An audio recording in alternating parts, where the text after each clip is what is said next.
It's all right. I'm prepared for the hate. I'm prepared. Hello everyone. It's Super Jesus Jackson, your favorite man-child, back at it again with yet another Zack Snyder video for all of you. This time, we're going to be reacting to a video from famous YouTuber, The Critical Drinker. This is a YouTuber who does a lot of movie commentary, social commentary, and he's pretty entertaining, I gotta say. I mean, I'm not a fan of everything that he puts out. Sometimes I disagree with him, sometimes I agree with him. But in this case, The Critical Drinker is incredibly wrong. Although I'm sure that the video is entertaining. I haven't seen it yet. But the video is the dumbest scene in movie history, and he is talking about Zack Snyder's Rebel Moon Part 2. So I understand this movie came out a bit ago, I think back in April. I watched it, I loved it, I did a review on the channel, talked about it.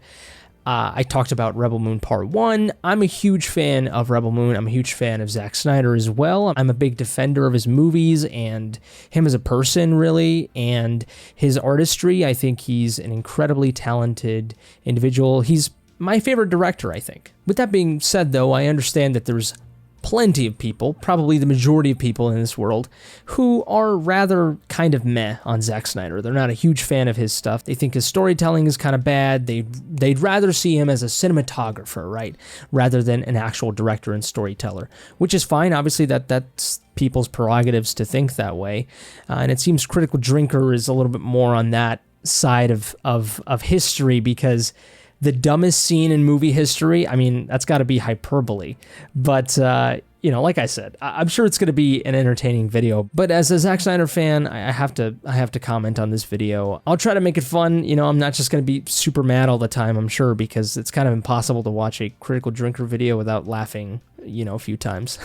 But as a Zack Snyder fan, I just have to do this because, I don't know, I just feel like I'm in the minority. I feel like he's in the minority. Someone's got to defend his stuff, okay? Someone's got to do it. I believe in it. I like his stuff, so I'm going to do it, okay? You would do the same if you loved something and everyone else hated it, wouldn't you? Now, as we all know, Zack Snyder's films are heavily criticized, and not just by critics, but basically by the audience as well. I mean, it's very divisive at the very least. That's a generous way of putting it, is divisive. But I would say, in general, his films are negatively received on both ends, which is not good, but, you know, it is what it is. I guess, you know, some people feel that way. I don't. But in this video, The Critical Drinker is specifically talking about a scene, spoilers, you probably don't care if you're clicking on this video, or I hope this video gets promoted and the algorithm helps me out here to promote it to Zack Snyder fans, because a couple of Zack Snyder videos I've done have been promoted, I think, to Zack Snyder haters, and that's totally not like what I want. I mean, I guess negative engagement is still engagement, you know what I mean? But like, it's not fun just having your video be thrown out to a bunch of people that are just going to be made to disagree with you. I'd like it to be 50-50, YouTube, okay? So please help me out here. Hopefully this video will reach the right people, or if not, maybe all you haters are going to click on this video, or it's going to get promoted to you, and you watch it, great, awesome. If you disagree with me, all right, please, I hope you watch the entire video, and I hope you listen to my words carefully, because so many people comment on my videos and I know they didn't watch the whole video and they didn't listen to me. So please don't do that. But The Critical Drinker here, he talks about a scene in Rebel Moon Part 2 where Korra assassinates Princess Issa, who is the daughter of the king and queen of the Mother World. But of course she was adopted by Belisarius, this commander general guy. He sort of became her father, but he has this plan to overthrow the king and queen, because the king and queen, you know, were sort of looking up to their daughter, this Princess Issa. She was very young. She was a child, basically, who was kind of a ray of hope to the Mother World, because the Mother World was sort of a tyrannical, extremist sort of empire, and they were very imperialistic, and even under the king and queen's rule. But something happened with the daughter where she's kind of this mythical, you know, kind of almost supernatural being, where they were inspired through that they themselves were like, maybe it's too late for us to fix the Mother World, but maybe when she takes over, she will lead the Mother World to a more benevolent state. But Belisarius and his adopted daughter Cora, really the main conspirator is Belisarius and his team, and they decided to assassinate the king and queen, and they framed Cora. I know it sounds weird, but that is the scene that Critical Drinker here is talking about. So let's see if his analysis and his commentary makes sense. So here we go. The dumbest scene in movie history by the Critical Drinker. You know, usually when it comes to reviewing movies, it's better to focus on the big picture rather than getting hung up on the little details. But sometimes, just sometimes, a movie comes along which is so monumentally terrible, and the scale of the flaws and problems so vast, that it practically defies the ability of any film critic to properly convey. Unless you're one of those insane individuals that makes 5-hour videos talking about a single film. Anyway, that being the case, sometimes it actually does help to break a terrible movie down into smaller, more manageable chunks. A certain character, a particular story event, or in this case, a single 3-minute scene, the likes of which I've never experienced in all my years of consuming media. A scene which somehow manages to effortlessly fuse together overwrought soap opera melodrama, horrific acting, baffling creative choices, and grandiose allusions to classical history that feel more out of place than Movie Bob at a salad bar. And does it all with such pompous, self-important seriousness that it genuinely had me laughing out loud at the idea that the creator probably considers it a piece of cinematic arts. You don't need me to tell you that the film in question is Rebel Moon Part 2, and the scene that I want to focus on today is a flashback to a pivotal event in main character Cora's backstory. Because honestly, I think this one scene perfectly encapsulates all of Zack Snyder's major problems as a filmmaker, and I actually joked on Open Bar that you could spend an entire video picking it apart. So here I am, making an entire video picking it apart. Anyway, allow me to set the scene for anyone lucky enough not to have watched this piece of shit. So Cora, our generic strong female character, was once a highly decorated military officer in a kind of galactic space empire presided over by a benevolent royal family. Because, you know, super advanced pan-galactic civilizations with cultures that haven't progressed beyond the level of medieval feudalism are totally a believable thing. Bullshit! The scene in question... I'm gonna stop it right there. It's a creative choice, dude. Like, why are you... I don't know. I mean, it's your prerogative to crap on a creative choice like that, but, like, anything is possible. It's creativity. You know what I mean? Like, why are you using logic? This is a sci-fi movie set, I don't know when, you know what I mean, in the future, or wherever it's set. It doesn't matter. And they're in space, and they can travel in light years, probably. You know what I mean? Who cares? I don't know. It's creative decisions. I don't know. Let's keep going.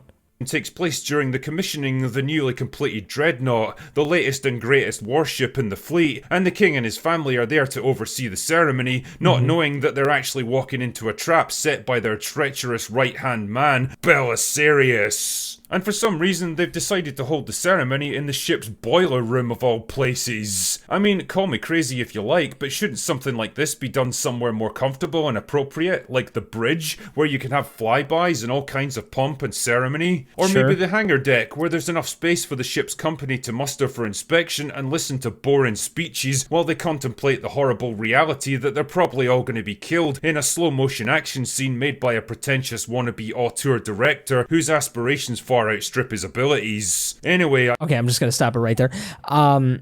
See, this is the thing, like, he began the video sort of already shooting kind of personal shots. I mean, he is critically saying, you know, this person thinks they're an auteur. He doesn't have the ability to be an auteur. His talent and abilities, you know, go below what an auteur should have, right? That's a critical opinion, right? But it just comes off as so just malintentioned, you know what I mean? It's almost as if, you know, like as if Zack Snyder is this terrible individual who's egotistical and, you know, just wants to do whatever he wants, and like, He's not at all. I mean, if you've seen some of his interviews, he's an incredibly, generous individual who's gone through a lot of tragedy, which I know, you can separate or whatever, but he has. And that tragedy has found its way into his work life, and it has affected and influenced the way that a community, his fan base, sees him, and it's all intertwined here. So for you to just make this comment, I think is kind of it's a little bit just the way you say it. That's the problem. The way Critical Drinker says it just comes off a little insensitive. And I'm not the person here. I'm not a person at all to tell people that the way they say things is insensitive or it doesn't have taste or whatever.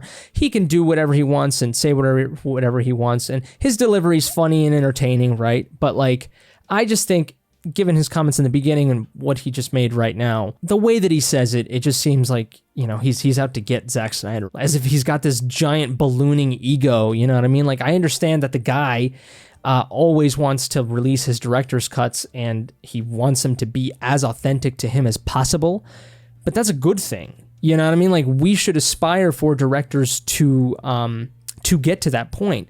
He said on Joe Rogan that, like, you might hate my movies, you might dislike me for whatever reason, but at least you should admire the fact that I am striving to get the most authentic vision out there for everyone to see, a vision that is only mine. So if Zack Snyder was Denis Villeneuve, for all of you Dune lovers, if Zack Snyder was Christopher Nolan, then it'd be fine, because like, why wouldn't we want the authentic vision of Christopher Nolan? Why wouldn't we want the authentic vision of Denis Villeneuve, right? Like, so I understand you might dislike Zack Snyder's work, and clearly Critical Drinker here is criticizing the work of Zack Snyder, but also other things that he's doing it, the way he's saying them. It's almost like he's attacking Zack Snyder. It just sounds like it. It does. He's not pretentious at all. His work might seem pretentious, and you might think that is the case, and you might associate that with Zack Snyder himself, but he's not. Okay. Now, I don't know him personally, of course, but the way that, from what I've seen him, and all of you don't either, okay, by the way, but from what I've seen from him, his interviews and everything, and what he's gone through, he just seems like a dude trying to express himself. That's what it is. But I don't know. I think he's a very talented dude. Of course, that's why I'm doing this video.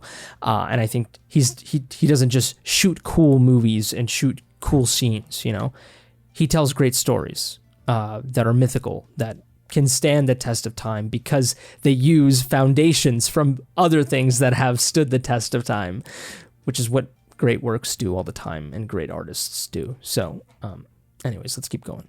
I digress. Now, you might think this actually too. makes sense because it's all a ploy to get the royal family somewhere out of the way and murder them with as few witnesses as possible. Makes sense, right? The thing is, everything else in the scene completely contradicts this idea. For a start, the king doesn't seem even remotely confused about being brought down here. In fact, he seems pretty pleased when he first walks into the room, which suggests that he expected to come here. He only begins to suspect that something's wrong when he notices the furnaces aren't lit. Where is the Kali? Why aren't the furnaces lit? Oh yeah, this super advanced warship capable of interstellar travel is powered by literal coal-fired boilers. I have got absolutely no explanation for how such a propulsion system might work, and I bet Zack Snyder doesn't either. It also kind of contradicts what we see later in the film where Cora goes to the actual engine room, which seems to have a giant head as the engine core. It gets even more wild if you're retarded enough to venture into the Rebel Moon wiki, where you'll find out that dreadnoughts are actually powered by interdimensional gods known as Kalis.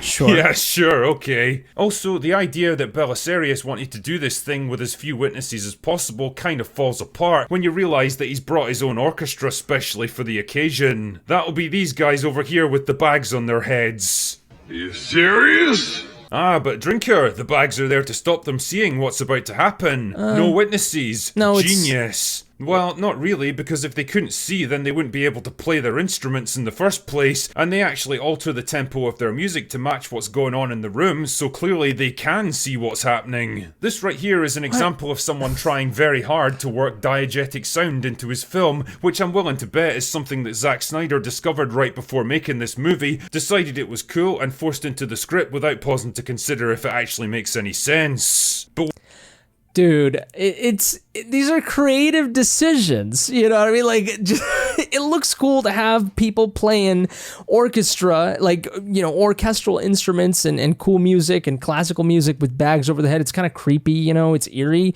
Like, that's it, you know what I mean? Like, why are you thinking so, like, oh my God, why are you trying to insert logic into a movie so badly? Like, just why? You know what I mean? Like, and the things that you're pointing, the one thing you pointed out that I really haven't even looked into is the fact that it is a boiler room and, you know, why aren't the furnaces lit and everything? And yet the power of the ship is powered by this god thing. Okay, if that is a plot hole, I doubt it is. I'm sure if you talk to Zack Snyder or the writers, you know, they would explain it somehow. Maybe the furnace room powers something else. Maybe the god powers, you know, the core of the ship or something. Who knows? Why? Okay, you know what I mean? Like, and also it doesn't even matter. It could have been like in the most epic part of the ship. The assassination could have taken place in the most epic part of the ship, or it could have taken here. It doesn't matter. Why is this?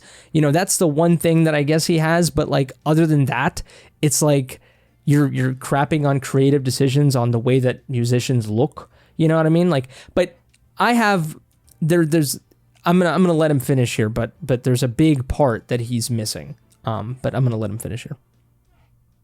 What exactly is diegetic sound, you might ask? Well, basically it's a soundtrack that actually exists within the world of the movie, which both the characters and the audience can hear, as opposed to non-diegetic sounds, which is something that's added purely for the audience's benefit to heighten the emotion or drama of a particular scene. The closest example I could give you would be this scene from Titanic, where the ship's orchestra decides to play one final melody as the ship sinks beneath them. It's meant to serve as a moment of poignant reflection amongst all the chaos and drama of the sinking, because it's intercut with various scenes of other characters that have chosen to accept their fate. The elderly couple that have decided to go out together, the mother putting her children to bed for the last time, the captain that's resigned to go down with his ship, the architect whose greatest creation is fallen down around him, people from all different walks of life bound together by the same fate and choosing to meet it in their own unique ways. And in a wider sense, you can kind of view this as the last moments of relative calm before all semblance of order and discipline finally breaks down, and the ship's final minutes become a frantic, desperate struggle for survival. Okay. It's a moment for the audience to pause and take a collective breath, to pull back from the overwhelming destructive spectacle and reflect on the individual human stories caught up in it all. All of this is to say that diegetic sound, when properly used, can be a pretty effective tool for bringing the audience and the characters just a little closer together, and effectively setting an emotional tone that feels consistent with the events taking place. And it works well in this case because none of it feels out of place or contradictory. We know already that the ship's orchestra is a thing which exists in this movie because we've seen them playing throughout the night, so their appearance in this scene is entirely consistent and logical. And actually, this shit really did happen on the actual Titanic as it sank. Instead of abandoning their posts, the orchestra carried on playing until they were swept away by the rising waters and died to the last man. Damn man, what a boss way to go out.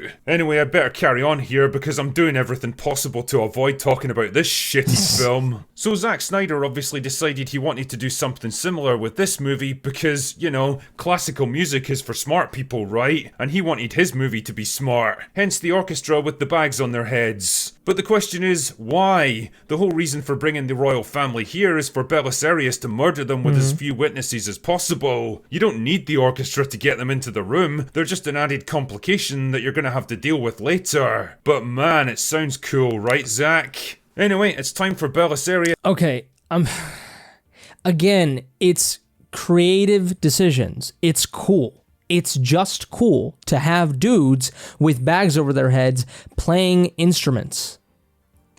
That's it. Why are you looking so deep into this? I don't understand. Now, here's the second point is, if they can see and they can't, whatever it is, we don't know. This world is sci-fi, you know, this world is advanced, you know, and also de-advanced in many ways, as he pointed out. Oh my God, contradiction. That makes things interesting, doesn't it? Whether they can see or not, whatever. If they can't see, you know, because musicians can play instruments without seeing, like they can do that, okay?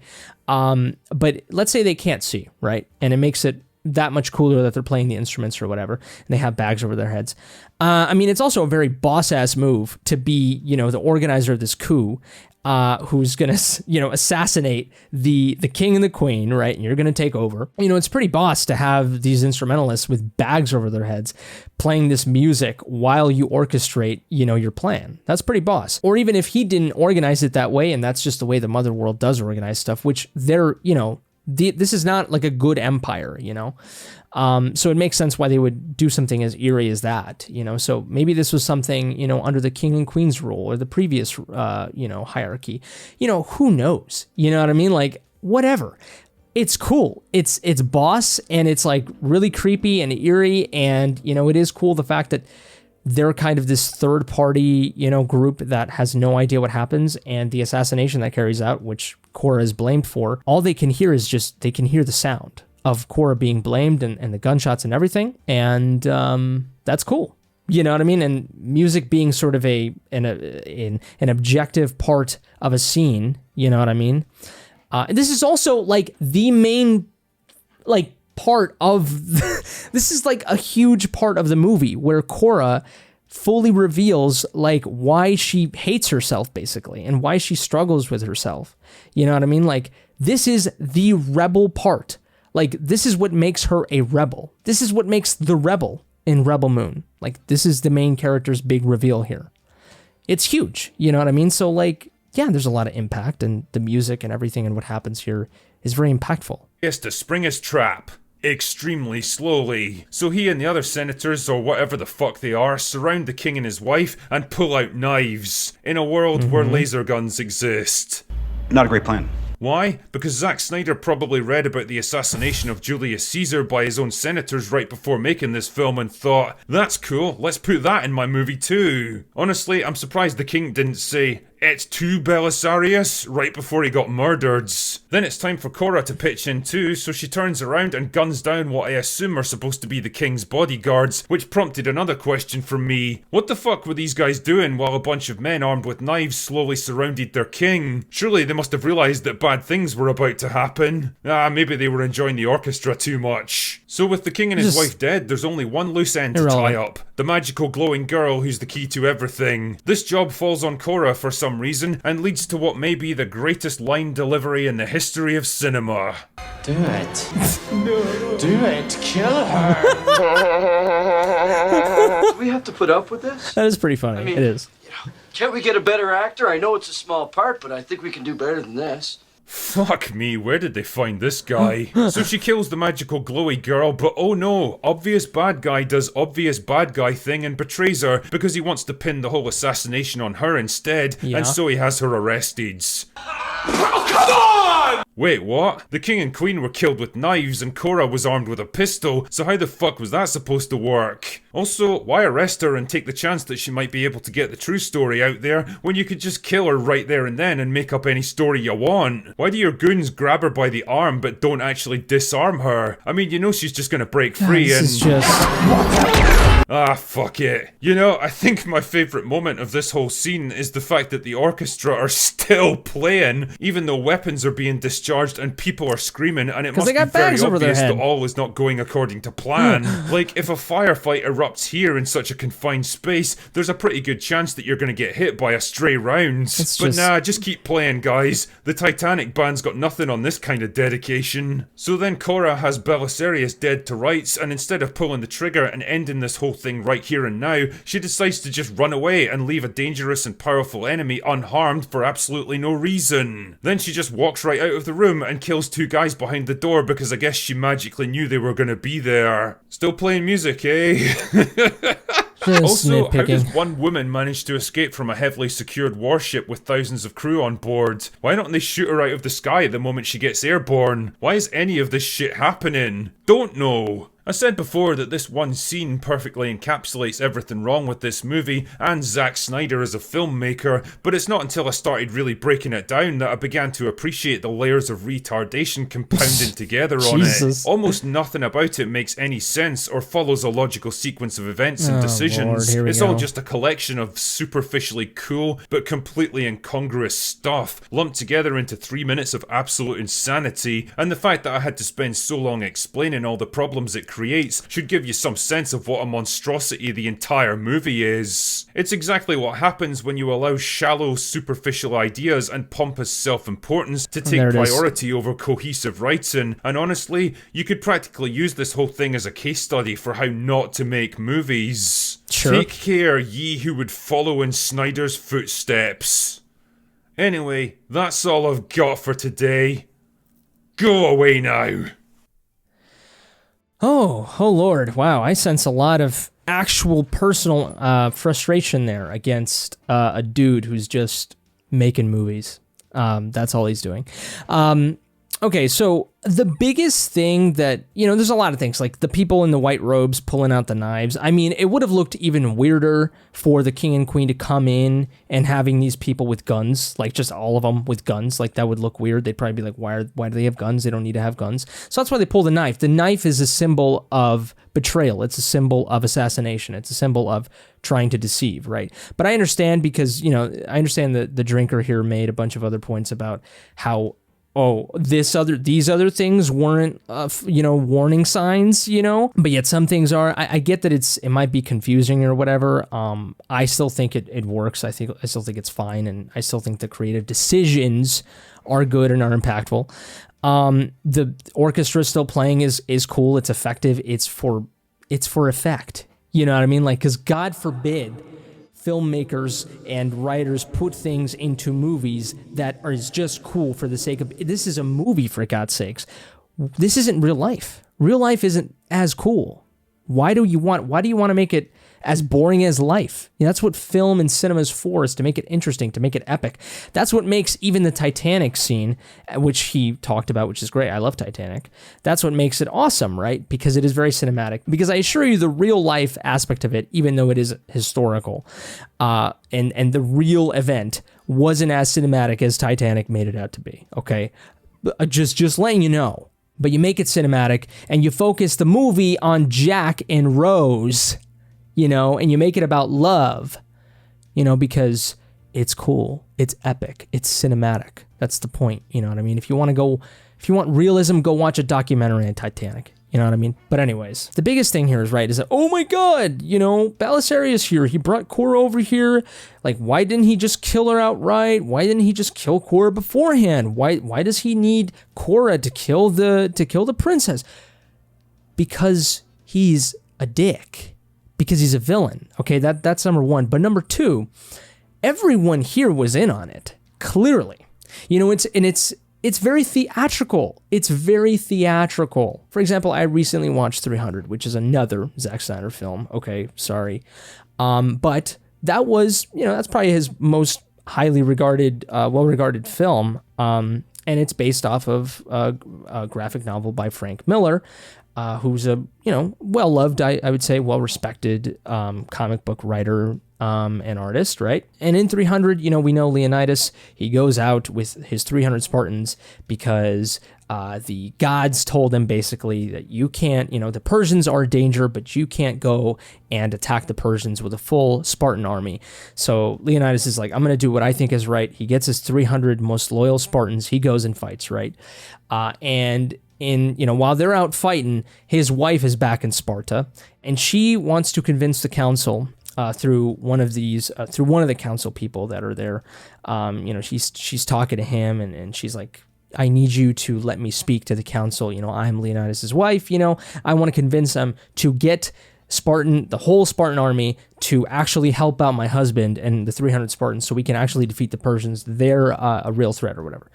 So through this first guy or whatever, she doesn't really get any luck. The traitor of Sparta, basically, sort of a mini secondary villain or whatever. He's also a dick, right? So he goes to her.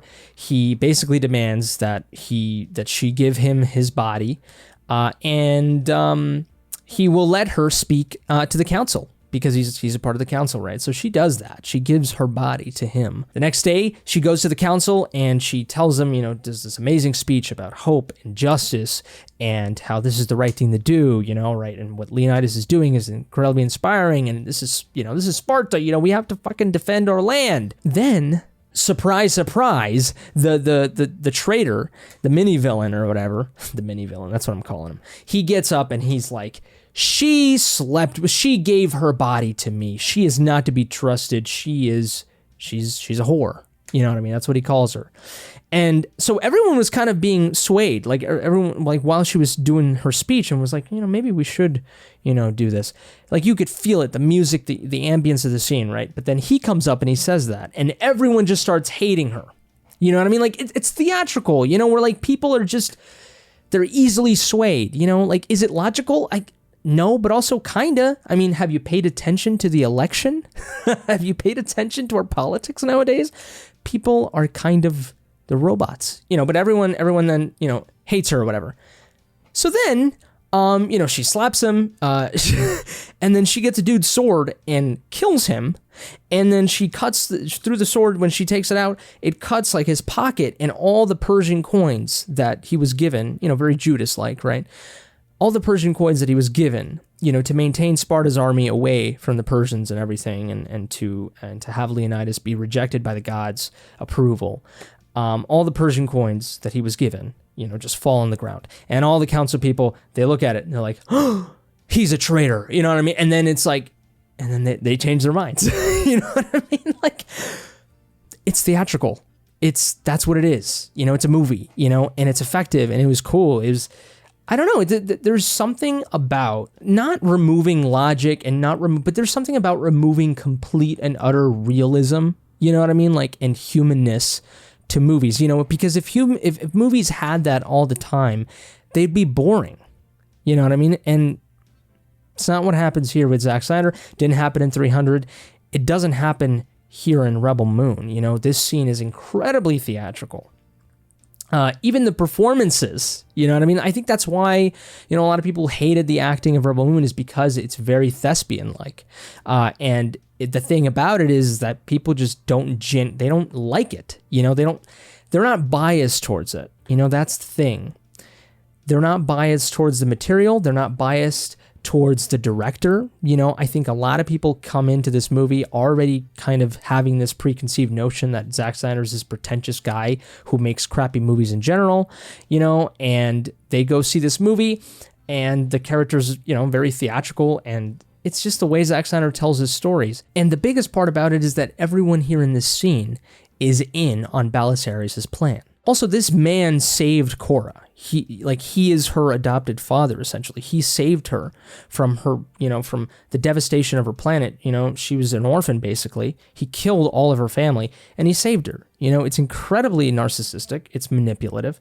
He got her to grow up. He used her, as a powerful soldier. And then when he finally got what he wanted, and he used her, to have her kill Princess Issa, basically the most important character in this entire lore, besides Korra, he has her, like, it is completely a ego thing. It is like, it's that sort of manipulation and controlling your minions type of ego, you know what I mean? Like, and especially someone like her, who was his adopted daughter. Like, you could imagine that there's something in him that compelled him to keep Korra, to not kill her. Whatever it was, maybe it was complete narcissism, maybe it was complete, just assholeness, whatever it was, maybe it was evil, maybe there's some certain amount of good. That's also why she couldn't kill him. She didn't do it. She already killed Princess Issa, who she did have a nice bond with. And Princess Issa told her, I forgive you, and Korra didn't want to do it. You could see it in her eyes. And she's not from the mother world, she's from another world that was conquered by the mother world, right? And so all these emotions are going through her. She kills Princess Issa because, she's following the orders of her father, her manipulative father. And then she goes up to point the gun to him and she can't do it. You know what I mean? Like, it's just too much. She already killed Princess Issa, for God's sakes. You're telling me that's illogical? That's not. People are flawed. You know what I mean? Like, people make mistakes. They're not constantly thinking about logic at every single point in time. It's incredibly pretentious, I think, on the contrary, for someone like the critical drinker, not exactly him, someone like him. Like, you can hate on it and it's fine. You can think it's bad, you know what I mean? But like, the moment that you started getting kind of personal about it and you start having some sort of, Like Zack Snyder's so pompous, and this scene is so just tries to be so serious and epic but it just falls, it falls on its face and it's bad, and you just have this attitude towards.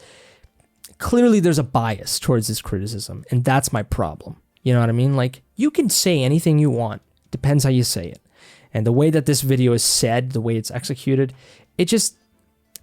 As a person who genuinely likes Zack Snyder and who knows that Zack Snyder is a genuine guy, you know what I mean? It's just really, it really upsets me, right? And now I'm getting too emotional. Now I'm getting upset, you know what I mean? And that's what happens when you make criticism and commentary with a lot of bias and a lot of, attitude, is then you ignite other people to respond to you in this way. And that's, I guess, what I'm doing right now. Anyways, the biggest thing about the scene, everyone was in on it. It's theatrical. Everyone there, it added to the thing to see. It added to the treachery, and to the lie, and it added to the event for everyone there who was in on it with Belisarius, to see Cora kill the princess, and then have Belisarius be like, do it, kill her. He was also clearly he wanted to hurt Cora. That it also goes to show how much of a terrible person he was, is that he put Cora in this purposeful position because he had it all. He was going to get what he wanted. And so he put Cora in this position on purpose too. But, he wanted to frame everything on her, right? And have another reason to be imperialistic, and to go and search and to keep destroying planets, right? There's some comments here on this video. I'm just, oh God, 10,000 likes, 3,000. Let's just read the first one here. Kills innocent child she was assigned to protect. Number 1, I guess that's, number 2, spares villain due to emotions. Number 3, kills random Empire employees on her way out. Number 3 is, it's a movie, dude. Whatever, she's a badass. She kills him. Number 2, spares villain due to emotions. Yeah, because, like I said, people are people. Kills innocent child she was assigned to protect. She was following orders from her father because it was her adopted father, and for years it was like Sparta, she was a Spartan. She was mentally and physically sort of manipulated and forced to believe in this cause, to be in this. And it wasn't until then when she realized she had to dip, right? So yeah, no, dude, this. It's not just, she just kills an innocent child she was assigned to protect, and that's dumb. Like, there's more to it. Refuses to kill guy actually responsible for the deaths of the king and queen, but perfectly happy to slaughter her way off the ship, with the majority of her kills being people that in no way were complicit. Yep, sounds about right. Oh, Lord. Also, in the beginning of the scene, she kills sort of these scribes, these guys with the red outfits. Those are those are like individuals in Rebel Moon lore that write the truth. That sort of kind of they're the guys that type shit in the courtroom. Like that sort of those people that document the truth. So she had to kill them, because she was ordered by Belisarius. So that's that. And then she goes and kills everyone because they're shooting at her. You know what I mean? Like, but also the dude that she didn't decide to kill was her adopted father, who he's like the only guy that she knew for like the majority of her life, who she owes her life to, essentially. Maybe that's why she wouldn't kill him immediately. Jesus Christ. Oh, here, this guy. You missed the best part. The princess saying, "I forgive you," because when someone destroys everything that you hold dear, that's the first thing that comes to mind. She's almost borderline a mythological supernatural being. And she has like actual powers, like rejuvenation powers. She can bring shit back to life, and she's incredibly benevolent. And also Cora and her were building a relationship. We saw that. So that's why she said that, because she actually cared about Cora, and she's not a terrible person. Because people are allowed to have depth and contradiction. It's not it's doesn't mean that it's illogical. Okay. Oh, Lord. Oh, God. Okay. All right. That's it. I'm done. I'm done talking about this. I'm going on for way too long. Thanks so much for watching. I hope this video is directed to, people who are at least try to be objective about it. Aren't just going to go in the comment section and tell me that I'm absolutely stupid and wrong, and that my opinion is invalid. If you're going to comment, please watch the whole thing. Hopefully, if you got to this point, you did. We can have normal disagreements. We can have fine disagreements. We don't have to hate each other. We don't have to have this attitude towards us. If you have something to say about what I'm saying and how you think it's wrong or how you don't agree with it, go ahead. Let me know in the comment section below. I'd love to know your thoughts. But if you agree, please let me know, because we're definitely in the minority. But share with your Zack Snyder loving or hating friends, if you will. If you want to make fun of me with all your friends, go ahead. Subscribe to the channel if you want to see more Zack Snyder content. Whatever you want to see. If you like my other music analysis and movie analysis videos, subscribe for that. If it's your birthday, happy birthday to you, you beautiful creature. But I think that's it for me. You all take care, stay safe, and until next time, I love you. Oh, and I don't hate you, the critical drinker. I am just criticizing your video. That's it. Not criticizing you as a person. You made me laugh in the video. You did. You made me laugh. It was kind of hilarious. I'm not gonna lie. Yeah, that Belisarius scene where he says it. It's hilarious. Okay, it's hilarious. But it worked for me. Again, theatrical performances. Okay, it works for some people. It doesn't for others. Whatever. What are you gonna do? Do it. Kill her. Kill her! No!